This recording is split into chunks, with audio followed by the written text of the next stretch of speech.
बिस्मिल्लाहिर्रहमानिर्रहीम। दोस्तों भाइयों, क्या हाल हैं? सब ठीक ठाक हैं? अल्लाह पाक से उम्मीद करता हूँ कि सब ठीक ठाक होंगे। दोस्तों, आज की वीडियो काफ़ी इंपॉर्टेंट होने जा रही है। मार्केट का उतार चढ़ाव आपके सामने है, ठीक है, और मार्केट की कैंडल क्या कह रही है, मार्केट में खबरें क्या कह रही हैं, मार्केट कैसा परफॉर्म करेगी कल, ये सब कुछ आपको बताया जाएगा। आज का हमारा थंबनेल है कि आज की कैंडल ने कल मार्केट के सब राज बता दिए।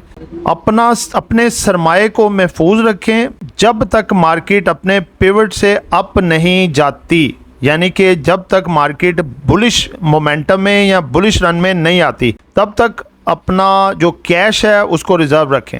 जिन दोस्तों ने चैनल को सब्सक्राइब नहीं किया, सब्सक्राइब कर लें। जो दोस्त हमारे ऑफिशियल प्रीमियम, गोल्ड प्रीमियम और लर्निंग ग्रुप में आना चाहते हैं, सामने नंबर चल रहा है, वॉइस मैसेज करके ग्रुप में ऐड हो सकते हैं। और ये आपके सामने हमारी आज की बाय सेल कॉल के रिजल्ट हैं जो हमने अपने ऑफिशियल और प्रीमियम ग्रुप में दी। जी दोस्तों, सबसे पहले खबरें देखते हैं जिन्होंने मार्केट पे काफ़ी ज़्यादा इम्पैक्ट किया। पॉजिटिव या नेगेटिव जो भी हैं वो सब आपके सामने रखने जा रहे हैं, फिर कैंडल की तरफ आते हैं। सबसे पहले ये खबर है जी, इस खबर पे काफ़ी आज उम्मीद थी कि ये खबर जो है ये मार्केट को उठाएगी, लेकिन इनके सिर्फ स्टॉक्स ही ऊपर थे, बाकी मार्केट को नहीं उठा सके। ये खबर थी जी कि पेट्रोलियम सेक्टर में सरमायाकारी बढ़ाने के लिए हुकूमती इक़दाम का ऐलान। नायब वज़ीर आज़म इसहाक डार की ज़ेर सदारत पेट्रोलियम सेक्टर के मसाइल पर कमेटी का इजलास। गर्दिशी कर्जे के मसाइल हल करने के लिए पेट्रोलियम डिवीज़न की हदायत। इस्लामाबाद पेट्रोलियम ख़जाना महसूलात तवानाई के वज़रा और दीगर की शिरकत हुई। लेकिन इससे आपने देखा कि सिर्फ और सिर्फ OGDC, PPL, PSO, पोल ये पॉजिटिव जोन में रहे, और बाकी मारी जो है वो उसमें करेक्शन आई, वो तकरीबन 190 से 100 रुपीज़ तक इसने डिक्लाइन दिया, और मार्केट को डाउन करने की भी एक बड़ी वजह इंडेक्स को ये थी। उसके अलावा आप देखें कि आज ऑटो सेक्टर में भी काफ़ी प्रॉफिट टेकिंग आई, सिर्फ गंदारा इंडस्ट्री अप हुआ, बाकी तकरीबन डाउन थे, तो लिहाजा ये ख़बर इतना ज़्यादा इम्पैक्ट नहीं कर सकी। आगे आते हैं, तो आगे नेक्स्ट ये एक ख़बर जो आज सर्कुलेट हुई कि जी पाकिस्तान जुलाई जो है अपना कैपिटल गैप जो है नैरो हुआ है जी, ये तकरीबन 162 मिलियन डॉलर के करीब वर्सेस 741 मिलियन डेफिसिट, यानी कि ये अच्छी खबर थी जिसको मार्केट को बहुत खुशाइन लेना चाहिए था। देखें, जो हमारा डेफिसिट था 741 मिलियन डॉलर का, वो कम हो के 162 मिलियन का रह गया है, ठीक है, लेकिन मार्केट ने ज़रा सा भी इसको पॉजिटिवली नहीं लिया। उसके बाद नेक्स्ट आते हैं जी, ये ट्वीट है जी एक फ़खरुर रहमान का।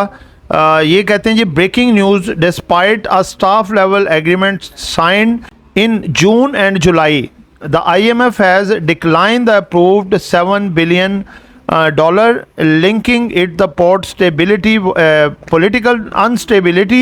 Diplomatic community in Islamabad has sent the report to their governments of the looming chaos. Government has failed on all fronts. तो मार्केट में इस तरह के ये रूमर है। देखें, कोई रेफ्यूज़ नहीं हुई पॉलिसी, कुछ भी नहीं हुआ, सिर्फ मेन ख़बर ये आई है कि पाकिस्तान जो है वो जो IMF का एजेंडा इजलास होता है जिसमें ये स्टाफ लेवल एग्रीमेंट हो चुके होते हैं, उनकी अप्रूवल देता है, तो उसमें पाकिस्तान अभी नहीं है, क्योंकि कुछ मामलात रहते हैं कवर होने वाले, वो करने के बाद पाकिस्तान इंशाअल्लाह ताला स्टाफ लेवल एग्रीमेंट में शामिल भी होगा और मामलात भी हल हो जाएंगे। तो ये नेगेटिव खबरें थी जिसकी वजह से नेगेटिव रूमर थे। ये भी देख सकते हैं आप, Pakistan IMF staff level agreement reach at the staff level agreement of the economic policies और Pakistan for 37 month extended funds facility, जो स्टाफ लेवल हो चुका है। उसके बाद ये चकवाल स्पिनिंग मिल जो है जो क्लाउड की तरफ आ चुका हुआ है, इसकी ये मटेरियल इन्फॉर्मेशन आप देख सकते हैं। ये आई, जैसे ही आई और उसके बाद इसमें प्रॉफिट टेकिंग हुई, और इसके साथ साथ ये लेके बैठ गया कोसम को भी और यूसुफ वीविंग को भी। मटीरियल इन्फॉर्मेशन ठीक थी, लेकिन वही बात है, buy on rumours sell on news. लेकिन ये है कि प्रॉफिट टेकिंग इनमें मज़ीद भी आ सकती है, इसीलिए देखो आपको कह रहे थे कि यूसुफ को और कोसम में प्रॉफिट टेकिंग कर लें, ठीक है, यहाँ फिर स्टॉप लॉस के बगैर ना चले हैं। जिनके पास थोड़ा बहुत रह भी गया है तो ये प्रॉफिट टेकिंग तो आनी थी, एक चीज़ एकदम से बढ़ती नहीं रहती या कम नहीं होती रहती, ठीक है, तो अब ये करेक्शन वगैरह इसमें आ सकती है फर्दर। आगे WTL की ये खबर है जी, बोर्ड मीटिंग इसने अनाउंस कर दी है 26 सितंबर को। नेक्स्ट है जी news, Pakistan new special technology zones to the boost tech exports $350 million. Technology के लिहाज से अच्छी खबर है, चूँकि मार्केट का ट्रेंड नेगेटिव है इसलिए ये भी नेगेटिव है। आगे जी इनकम टैक्स के लिहाज से कुछ खबरें। इनकम टैक्स रिटर्न बर वक्त फाइल ना करने वाले हजरात मतवज्जा हों। ऐसे लोग जिन्होंने साल 2023 की income tax return due date में फ़ाइल ना की थी, वो लोग अब नॉन फाइलर हैं या ATL जमा करवाने के बावजूद लेट फाइलर हैं। साल 2024 की इनकम टैक्स रिटर्न 30 सितंबर 2024 तक जमा करवा दें, बसूरत दीगर आइंदा 1 साल तक लेट फाइलर रहेंगे। बस ये देख लें आप, फाइलर 3% टैक्स है जी, लेट फाइलर पे 6% और नॉन फाइलर पे 12%। ये आगे आप डिटेल पढ़ सकते हैं और जो मतवज्जा हो जाएं इस तरफ। उसके बाद है जी पाकिस्तान में जब के का मसला उठा तो जापान ने एक नई कार के इफ्तिताह कर दिया। तस्वीर में आप ये देख सकते हैं, ये देख लें जी, जापान काफ़ी तरक्की कर रहा है और उधर गाड़ियां जो है अब ऐसे भागती हैं जैसे हवाई जहाज़। ये डेनमार्क की तरफ से भी इन्वेस्टमेंट की कुछ खबरें हैं जी कि डेनमार्क की मरूफ शिपिंग कंपनी का पाकिस्तान में $2 बिलियन की सरमायाकारी करने का ऐलान। अगली है जी बिजली सार्फिन पर 40 अरब 99 करोड़ रुपए का बोझ मुंतकिल करने की दरख्वास्त। बिजली तकसीमकार कंपनियों ने सार्फिन पर 40 अरब 99 करोड़ रुपए का बोझ मुंतकिल करने की दरख्वास्त नेपरा में जमा करा दी है, लेकिन गवर्नमेंट तो पंजाब में 201 यूनिट से 500 तक के यूनिट इस्तेमाल करने वालों को 14 रुपये लेस कर रही है। तो बहरहाल देखते हैं IMF के साथ इनकी क्या सेटलमेंट है और क्या तरजीहात हैं, वो आगे जाके सामने आएंगी।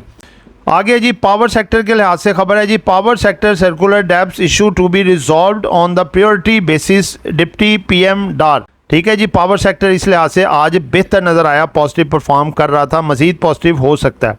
आगे है जी ये फर्टिलाइज़र प्लांट्स को रबी सीज़न के लिए गैस की मुसलसल फ्राहमी यकीनी बनाने का फ़ैसला, ये भी अच्छी खबर है। फर्टिलाइज़र के लिए बेहतर था, लेकिन चूंकि मार्केट नेगेटिव थी तो ज़्यादा असर नहीं आ सका। इजलास में फैसला किया गया कि पेट्रोलियम डिवीजन से तमाम फर्टिलाइज़र प्लांट्स को रबी सीज़न के लिए गैस की मुसलसल फ्राहमी यकीनी बनाई जाए। गैस की मुसलसल फ्राहमी से खाद के प्लांट्स पूरी सलाहियत के साथ चल सकेंगे। इसके बाद दोस्तों कुछ खबरें आपके सामने रखने जा रहा हूँ, बस 2-3 खबरें ये आप देख सकते हैं। BYD जो मॉडल लॉन्च कर रहा है, अभी इतनी जल्दी तो नहीं आएंगे, लेकिन इन्होंने भी अपना मॉडल्स की जो तमाम डिटेल्स हैं वो आपके साथ ये शेयर कर दी हैं। ठीक है, अगली खबर है जी government taking steps to increase the foreign investment in petroleum sector में इन्वेस्टमेंट को बढ़ाने के बारे में बता रही है। आगे ये आप देख सकते हैं, ये पाकिस्तान ऑयल फील्ड्स के लिहाज से मटीरियल इन्फॉर्मेशन है, पॉजिटिव थी और लेकिन इसमें कुछ प्रॉफिट टेकिंग हुई, लेकिन एंड पे ग्रीन जोन में ही बंद हुआ। ये लिस्ट है जी अपकमिंग की बोर्ड मीटिंग्स, वो आप देख सकते हैं, इसके मुताबिक अपने शेड्यूल तरतीब दे सकते हैं। नेक्स्ट है जी IMF के रवा माह एग्जेक्टिव बोर्ड इजलास का कैलेंडर जारी, पाकिस्तान शेड्यूल में शामिल नहीं। आज मार्केट मेन गिराने का यही सबब बना, लेकिन यह है कि स्टाफ लेवल एग्रीमेंट हो चुका है, बोर्ड ऑफ डायरेक्टर से अप्रूवल भी आ जाएगी, लेकिन यही बात है कि रूमर्स ने मार्केट में करेक्शन दिलवानी है तो वो होके रहेगी। Banking sector deposits near ₹31 trillion in July 2024। तो बैंकों के देखें जी अभी भी डिपॉजिट्स बेहतर हैं, बैंक्स आगे मज़ीद बेहतर हो सकते हैं।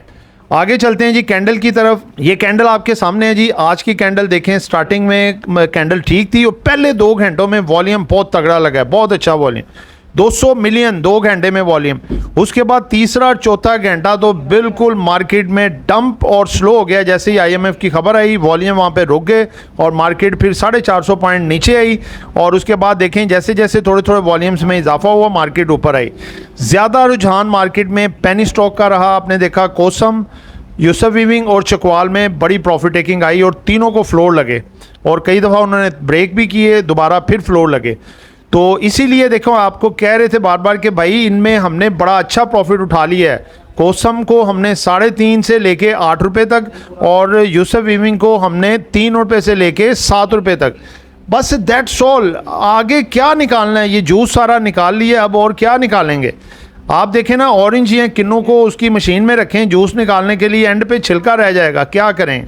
अब आप अगर जितना मर्जी उसको दबाते रहें तो फिर तो वही बात है कि वो छिलकों का जूस निकल आएगा। तो बात यह है कि बढ़ने को चाहिए जितना मर्जी बढ़ जाए, लेकिन यहाँ तक इसकी जो अच्छी सलाहियत थी बढ़ने की, हमारी जो वर्किंग भी थी वहाँ तक आ गया, उसके बाद बड़ी लालच का क्या फ़ायदा। ठीक है। तो प्रॉफिट टेकिंग हमने की, तो इसीलिए रिकमेंड भी किया गया था प्रॉफिट टेकिंग करें, या जिनके पास पड़े भी हुए हैं जो मज़ीद फ़ायदा उठाना चाहते हैं तो वो स्टॉप लॉस के साथ चलें तो फिर ही बचेंगे, ठीक है। तो इस वजह से देखें उसमें भी वॉल्यूम तकरीबन 13-14 करोड़ का वॉल्यूम लगा, कोसम में, यूसुफ वीविंग में भी ढेरों वॉल्यूम लगा, WTL, हैस्कोल, इस तरह करके वॉल्यूम में इजाफा हुआ। बाकी ओवरऑल वॉल्यूम में कुछ इजाफा हुआ और इसकी वैल्यू में भी और ट्रेड में भी, क्योंकि आज हमारी पेट्रोलियम ने में भी काफ़ी लेना देना हुआ है, तो इस वजह से जो है अपना मार्केट गया तो डिक्लाइन साइड पे ही है, लेकिन ये है कि ये मज़ीद डिक्लाइन जाएगा, रीबाउंड हो सकता है जल्द, हमारी पेट्रोलियम भी और पोल भी।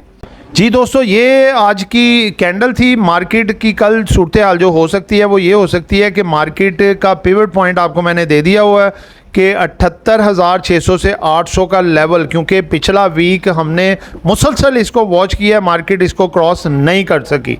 तो जब तक मार्केट इससे नीचे है, मार्केट आपकी नेगेटिव है, जब इसको ब्रेक और सस्टेन कर लेगी, इससे ऊपर क्लोजिंग देगी, 1-2 पॉजिटिव कैंडलें बना देगी, तो फिर हम मार्केट में दोबारा से एक बुल रन देख सकते हैं और वहाँ पे बाइंग आप दोबारा कर सकते हैं। तो कल दोबारा मार्केट अगर अपसाइड पे जाती है तो चांस ऑफ बाइंग होगा, और मार्केट अगर डिप की तरफ आती है तो चूंकि देखें रूमर्स है मार्केट में, कोई कंफर्म ये बात नहीं है कि IMF के साथ मामला तय नहीं हो रहे, वो इंशाल्लाह हो जाएंगे। तो डिप में अगर 77,500 को मार्केट ब्रेक करके नीचे आती है तो चांस ऑफ बाइंग होगा। अच्छी ब्लू चिप स्टॉक आइटम जो आपको बताई भी हुई हैं उनमें आप थोड़ी थोड़ी करके बाइंग कर सकते हैं। इसके अलावा अगर हम देखें तो ये 2 सेक्टर जो हैं ये आपको जल्द रीबाउंड या रिवर्स हो सकते हैं, ऑटो सेक्टर और सीमेंट, क्योंकि इनमें काफ़ी प्रॉफिट टेकिंग हो चुकी है और कई स्टॉक इनके अपने लोएस्ट RSI वैल्यू पे आ चुके हैं, एक ऑटो सेक्टर, एक सीमेंट सेक्टर। तो दोस्तों ये एक एजुकेशन पर्पस वीडियो थी, नॉट बाय सेल कॉल, खरीदना है बेचना है अपनी मर्जी करनी है। दुआ में याद रखिएगा, आपका दोस्त आमिर शहजाद। अल्लाह हाफिज़।